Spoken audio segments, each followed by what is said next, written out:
Hi everyone. Yeah, I haven't been round in a while, but I've just thought about doing another video today because some people have asked in the comments where I've been. So quick catch up. Have a week off work now because the school's shut, so staff get a week off too. Yes, and I've just been resting really and trying to go to the gym, keep active, catch up with friends, that sort of thing. So I thought that it was about time that I did another video, and today I'm going to talk about working with a disability. And for those of you that don't know, I have ataxic cerebral palsy and I work part-time as a support worker for other young people with physical disability, which strangely ironic, but I love it. It's the best job that I've ever had, it's the best employer that I've ever worked for, and I can honestly say it is something that I intend to do for as long as I am physically able to do, because it's just the best job that I've ever had. Now, before I go through these points, I just want to say, and my employer hasn't asked me to say this, they don't even know I have a YouTube channel, that none of these points are aimed towards my current employer. They are, again, the best employer I've ever had. They are the fairest employer that I've ever worked for.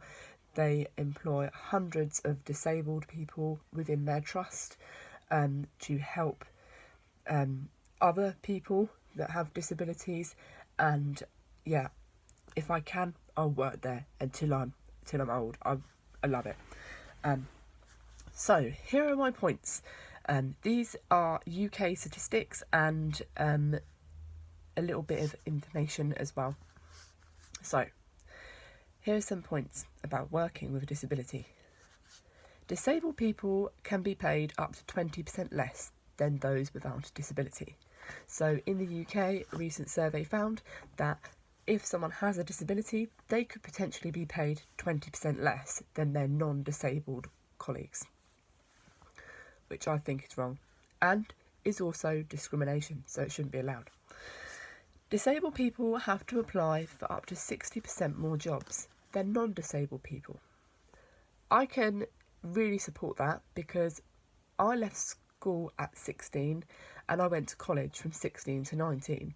But within that time, I still looked for a part-time job. And it took me 3 years to land my first job working in a shop.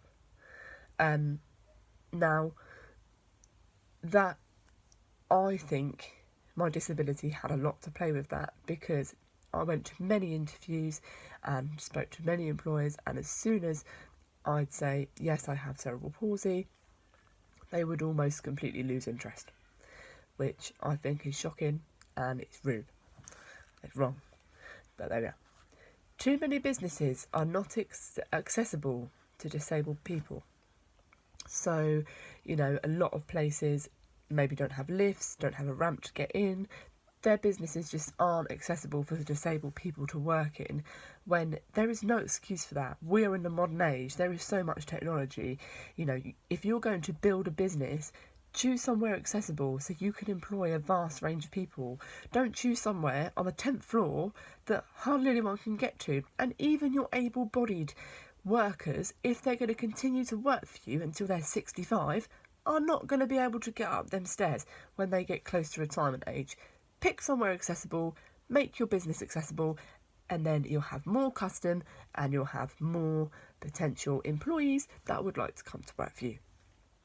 Simple solution. And it would save you money in the long run, I'm sure. Confidence. So a lot of disabled people lack the confidence that it takes to go out and find a job, and I can again sympathise with this.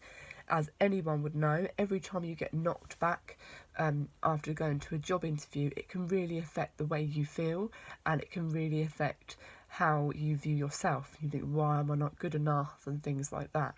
So that can be a massive issue as well. The discrimination and stigma that still surrounds disabled people can play a huge part. People think that if someone has a physical impairment, they're not going to work as hard, they're not going to achieve as much, and they're not going to be as good as their non-disabled colleagues, when actually they couldn't be more wrong, because being ambulatory or having full function is not the be all and end all of everything. It's not. You know, people have a vast range of talents. Everyone has their own things that they're good at, and that should be applied within the job role and taken into account when you employ these people. And a few points as well that surround, especially me with working with a disability, is fatigue. So my current employer is brilliant with helping me deal with my fatigue. I'm allowed to sit down and rest in between my bookings.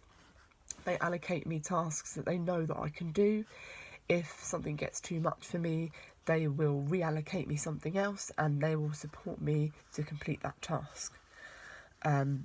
Being tired. So again, you know, cerebral palsy can make a person extremely tired. Again, my employer supports me with this, but that is part of the reason why I haven't done a video in such a long time, because I get extremely tired. And even sitting here in front of the camera talking to you, you know, sitting upright and staying focused can be really tiring. So you can imagine what it's like going to work, even part-time. It can be really tiring. And another thing as well that I've found when working with a disability is that I cannot now claim any disability benefit. So in the UK we call it PIP, or Personal Independence Payment, and you can get personal independence payment whether you work or not. So it doesn't matter. People work and they can claim it. People who don't work can also claim it alongside other benefits. The idea of it is to help people with long-term health conditions and disabilities and support them in their day-to-day life, and that money is supposed to help them deal with their conditions. So with me, it would be mobility, to help me get around, put petrol in a car, public transport, and the book says that you can get it whether you work or not. But I have recently applied for my PIP and been turned down twice, and in their report, amongst other things, they mentioned that weren't true. They also said that because I work part-time, basically I don't need it, which is an absolute lie, because part-time being the optimum word, I can only work part-time. And, you know, I'm not a lazy person. As I say, I'm well within my rights if I wanted to give up work, but I don't want to do that. You know, my cerebral palsy is part of who I am. It goes everywhere with me in my day-to-day life. You know, it comes to work with me. I'll always have it. And, you know, there should be more support for people with disabilities to go to work, even if it is part-time, and be part of the working community and, you know, aspire to their goals and thrive, because we have got so much to offer. And really, you know, we are valuable to society.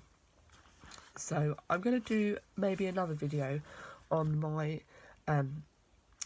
what it's been like for me to try and claim PIP, or Personal Independence Payment, just so that if there's anyone out there that is trying to claim it at the moment, can see what it's like to go through the claim process. But my claim's not finished yet, so once I have the tribunal date and the full outcome, I'll do another video on that. So if you guys have any questions, leave them in the comments. If you have any suggestions, please leave them in the comments. I hope you're all well, and thanks for watching. And if you haven't yet, please subscribe to my channel. Okay,